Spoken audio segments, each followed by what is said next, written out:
I can work with that. So your question again. Just who you are, what do you do, what fills your day? I mean, sadly I've known you for years and I'm not quite sure what even your normal day looks like, which is weird. But. Okay, isn't that interesting? Mm-hmm. Yeah, my name is Greg Langdon, and I'm the president and a principal mechanical engineer for Systems West Engineers. So I've been the president for 8 years now, and I've been with the company for 35 years. And in that time, my role has evolved and changed from being, an entry-level engineer to the point where now I'm the president and oversee all operations and in particular design operations and mechanical engineering. So my job in a nutshell is that I do the work of the executive leader of the company as president. So I oversee the business operations, and I also oversee the design operations. So our company is broken into several divisions: design, commissioning, energy services. I oversee the design portion of that. So that's kind of what I do. My typical day is a lot of meeting with people, actually. I have a lot of people that work for me. Our company is about the size of about 35. Our management team is 10. And so I do a lot of work with the management team, both from a business operations side and also from an engineering, production, and development side. Mm-hmm.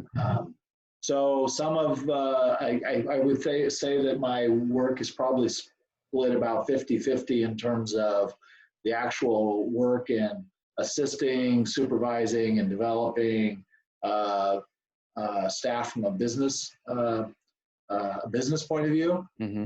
and then developing and supervising staff from an engineering production side. So for people that don't know what mechanical engineering is, what falls under the umbrella of mechanical engineering? What is that?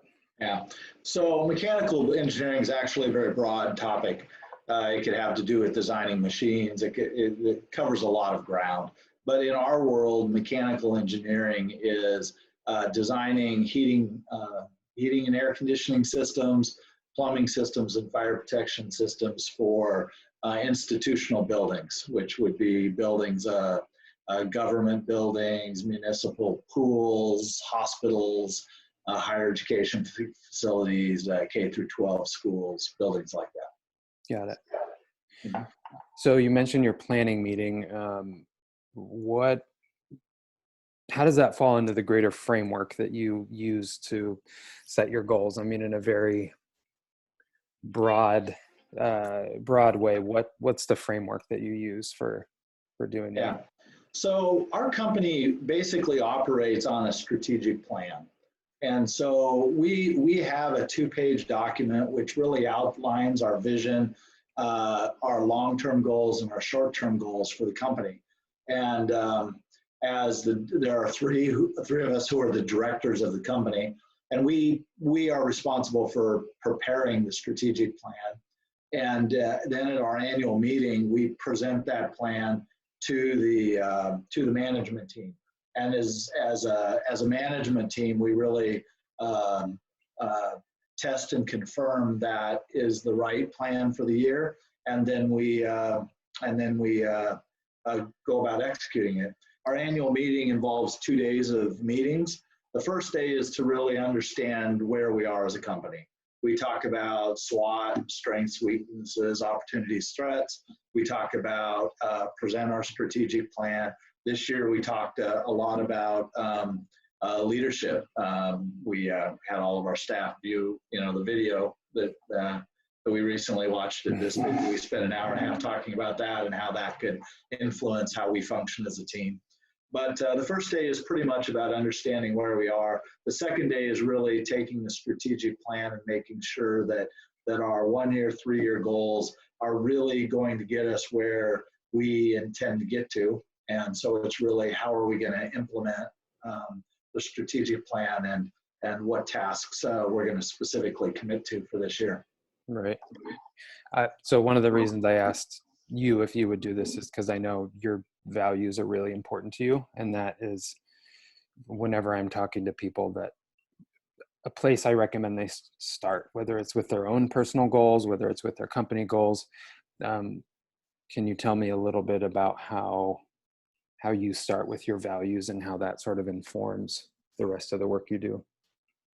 Well, I think one of the most fundamental things to creating a great organization or a great team is all, if the analogy of we're all getting on the same side of the rope, like in a tug of war match, and we're pulling the same direction. We have a common purpose, and we're moving as one unit in an effective effort to accomplish something. If you don't have that level of alignment or commonality of purpose, you're not really going to be very effective as a team. And so what we've learned is that we really need people that have common values, that they care about, basically similar things. And so for us, we have established our core values. We have 7, and those core values really are a guidepost for us in terms of how we do business. It helps us make decisions. It helps us in our recruiting process. And it's continually a point of dialogue in our office. And that brings us together, that helps us get aligned so that we're working as a consolidated unit and not a bunch of individuals at cross purposes. And so for us, it's really, really important. How does that translate into your personal life in terms of how you view things that you want to accomplish? Or? Well, I think truly, if you have values, the values are your values. For me, one of probably the most prominent value in our whole list of values is support community. That's there because, as the president of the company, that's just me. I am about creating healthy communities. I care about the people that are in our organization. I care about our clients. I care about the business partners, the contractors, and the various other architects and teams that we work with. I care about these people, and it's just who I am. And so when we created core values, they really are expressions of yourself. And so if I go home at night, I'm still the same person. I really do still have the same values. And what we find is, hiring people, it isn't about telling them what the values are and say get aligned. It's really about finding people who share those values, who have a common view of the world.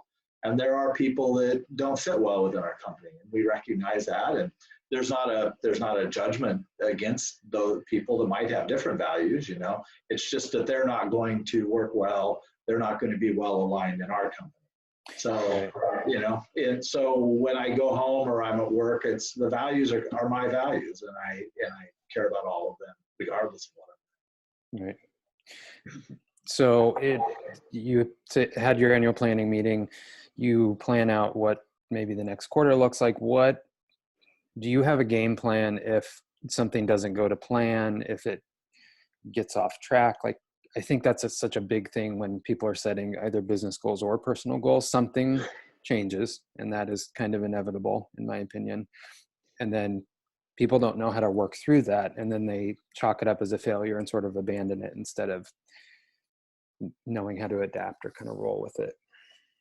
I think that I think people have very different makeups, and people I found have differing degrees of flexibility with goals. Some people find modifying goals to be just a very matter-of-fact thing. Some people seem to really struggle with that. And so you have a lot of interaction with this. What I found is that I think it's important to get clarity on where you want to go.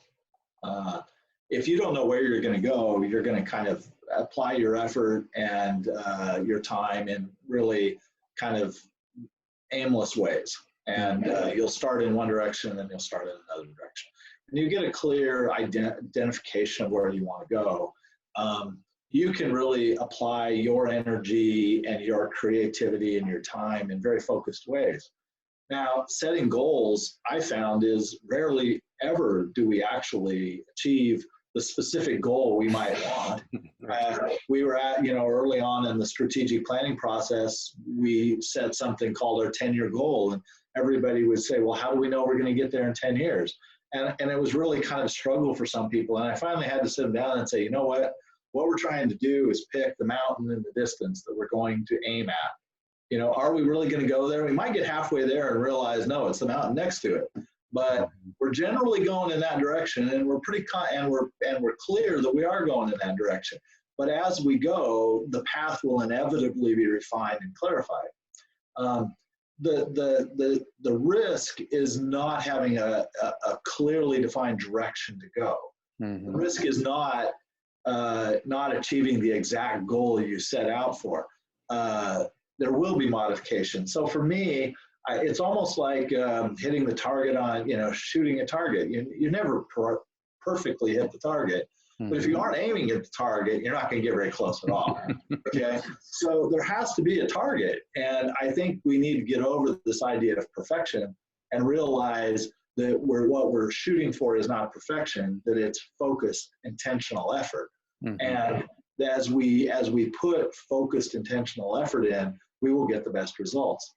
I've had to tell everybody in our company is particularly challenging with this, and maybe most are, but we have a kind of a volatile workload. We have projects come in, we have projects get delayed. So the amount of work we have at any time is a very changing picture, fluid picture. And so people might commit to goals over a quarter, and then they get a project where that commitment just is no longer practical.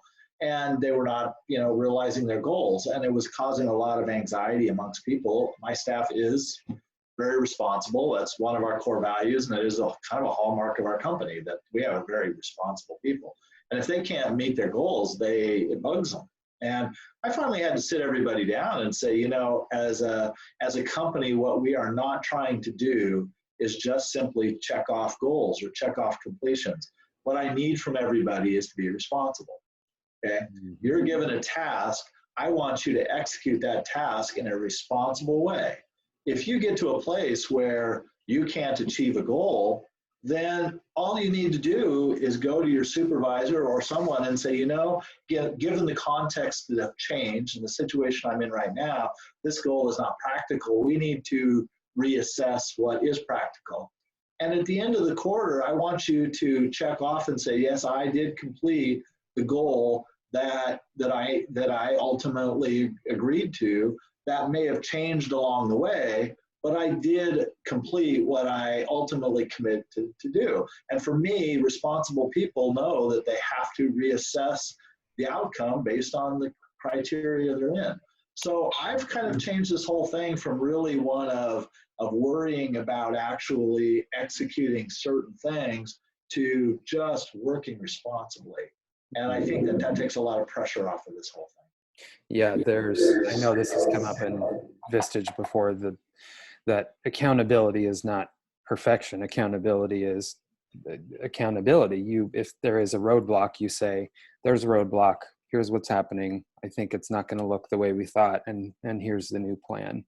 And yes, I agree. That gives some latitude when it comes to getting to the mountain. Yeah, it's not going to look 100% perfect. In a similar vein, what if you feel like you're losing steam, like you're not motivated maybe with a goal anymore? Not so much a roadblock, but maybe it's not feeling right anymore, or you're not as motivated to get there as you feel like you should be or were, or is there anything you can do to shift mentally?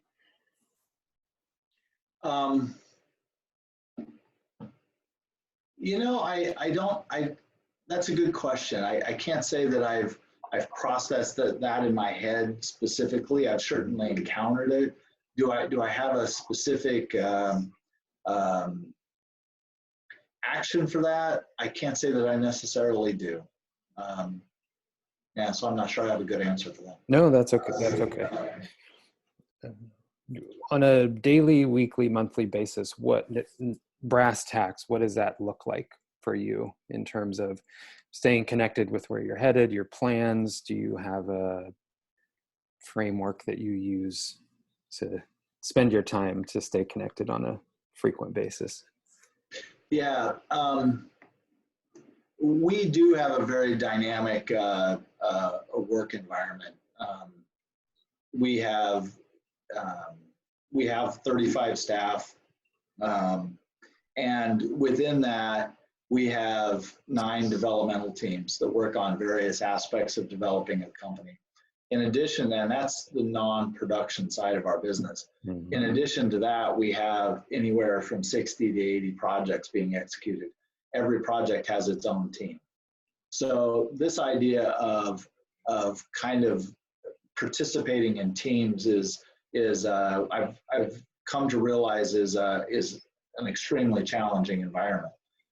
We each connect with a lot of groups, and so the ways to keep this all in front of us. We have many ways to keep this all in front of us, but at the same time, it's almost a I almost look at the situation and think this is almost untenable. And so the process, I think the process for me is, one, it is structured, but the structure primarily is more strongly revolved around the production side. We do fill our mornings on Mondays with meetings. We probably have 8 to 10 meetings of various teams Monday to kind of keep everybody connected with what projects are in process, what the deadlines are, what the levelizing workload for the various projects. And that becomes a 4 to 6 hour effort for people on Monday just to keep everything clearly in front of them. As a process, and during those meetings, there are check-ins with the things we do, kind of the things where we're working on the company. And those developmental processes work within a quarterly cycle. So we do check in every week. All of our staff is checked in with their progress on their developmental work. And everybody is confronted with having a lot of tasks on their plate. So in our world, there's a lot of personal responsibility to manage a very dynamic and challenging environment of tasks. So there's a lot of personal responsibility that's needed in our world to make that happen, because we really can't have a structure for all 90 teams or whatever we have on. So people kind of have to be able to manage their own time well. And you're not really in an industry where there's a lot of flex with what the end product is supposed to be. Not a lot, no. Mm-hmm. Yeah. How do you pick, in your opinion, what makes a good goal? Like, how do you decide this is the thing? What about it? Are there parameters for what ends up on the paper, so to speak, as to what you're going to accomplish? And I'm meaning more short-term goals. Yeah. The goal that we have put on the paper has to have a high priority in the context of the overall outcome we're trying to achieve.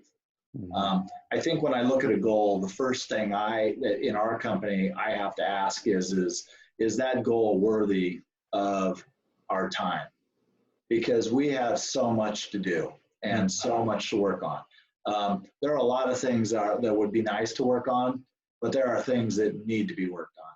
So for us, I have to ask the hard question of, I have so much resource and I have so much development, and the magnitude is the disparity is large.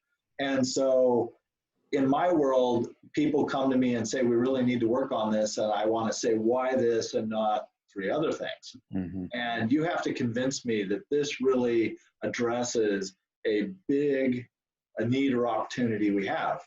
And if it doesn't, then first of all, it's not worthy of being a goal. Mm-hmm. And so that for us is probably where it starts. It starts in selecting projects, it starts in hiring, it starts in setting goals for developing the company. Everywhere we encounter this, what's the best use of our time and resource? Right. So beyond that, once we've identified that that is a worthy goal, we have to ask, okay, who's going to own this? And we have a lot of people that have a lot to do. So the taking a goal and making sure that you have a right assignment, the person is motivated to do it. I mean, you get back to the idea of motivation for a particular activity. If someone is looking at a goal and they are not passionate about getting this accomplished, you got the wrong person. Okay, that's it. So you got the wrong person. So, and that person has to have bandwidth to actually do the work. That person actually has to have skill to do the work. Mm-hmm. When it comes down to it, the assignment really takes on the nature of trust, and trust has two components to it. It has character and competence. Will the person that we're assigning this to, will they do what they say they're going to do? You know, mm-hmm. And can they do what they say they're going to do? And when we hire people, we hire people that kind of answer yes to the character aspect of it. But the other one is that, do they have the resource? Do they have the skills? All of these things. Do they have the capability of doing it? So second, do we have the right fit? We could have a great goal. I have one right now. I need a particular function to be filled in the office. I have no one in the office to do it. Mm. And there's just not a good fit. So are we moving forward with that? Well, not right at the moment because we don't have a fit. To try to apply someone to a goal that is not the right fit is not good use of your resource. So we just have to right there just say, okay, that's a different direction. Now, that doesn't mean we necessarily aren't pursuing the goal. We have to just find someone. There's a resource issue we have to deal with. And so that becomes part of the resolution of the goal. Yeah. Once you decide the goal is worthy and you have the right resource to do it, then you have to start defining the goal itself. Do we have clarity? Do we understand it? And are we actually solving the problem we think we're going to solve? So that's one element of it. Another one is, do we have a clearly defined outcome? Do we know what we're going to produce? Do we know how much time it's going to take? And do we have a proper allotment of time and resource for that? And so in some cases, we do developmental work on a quarterly basis. We don't extend things beyond the quarter. The research we've looked at says that over 90 days, people have a hard time paying attention to a task. So we break things up into 90-day bites. So a goal we would have to look at it and say, okay, is this a 90-day task? And if it's not, we say, okay, how can we break this down into 90-day tasks so we can keep these relevant and fresh, get tasks functionally complete, and then move on to the next one every 90 days. Mm-hmm. So there needs to be, sometimes there needs to be action plans to execute a goal. Some are complicated. We do have some that are rather complicated. So there has to be a whole action plan. There actually has to be a team put together because it's that large, or we need skill sets. So what we've put together in our office is kind of a whole execution plan for these goals. And some are simple and they don't require much. Some aren't, and they do require a plan. There needs to be check-ins to make sure you're on track. There needs to be notifications that work is complete, so everybody who could possibly benefit from this work outcome is notified. People that are involved that need to be trained need to be trained. There needs to be documentation. So for us, what we find is the execution of a goal is multifaceted. And any one of those, if you miss any one of those things along the way, you can put work into an outcome and then not actually get any benefit out of it, which for me is like the definition of failure. We will have things occasionally occur where work is done over 90 days, it's completed, it's set someplace, but no one's ever notified that the work was done or trained in how to use it, and it never is used. Right. And that is one of the things that I've probably frustrates me more than anything. So what we found is there are many layers of what it takes to finish a goal. We have to think of all of them and make sure that there's actually a functional outcome. Effort put in has to have a functional outcome. If it doesn't have a functional outcome, we didn't get to the end of it. And that is a big part of what it takes to really execute goals and initiatives.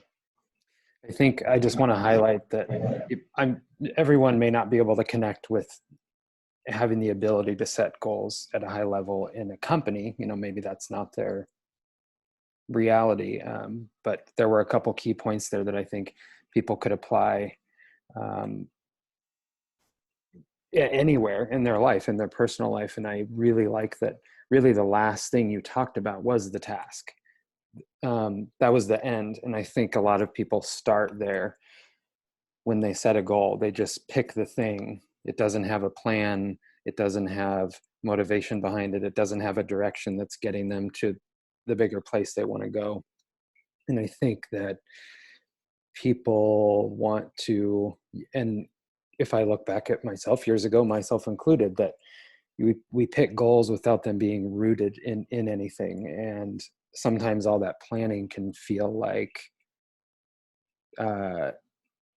well, can I just do the thing? I just want to let's get to the doing the thing. But really all that pre-planning is so important. It's just part of the skill of setting goals. And I can't stress that enough to people, that is part of the goal, is all this work ahead of time that helps eliminate roadblocks or changes or whatever that comes up down the line. So if you had just a single tip for a person, whether it be work, personal life, one tip that has helped you, what would it be? One takeaway?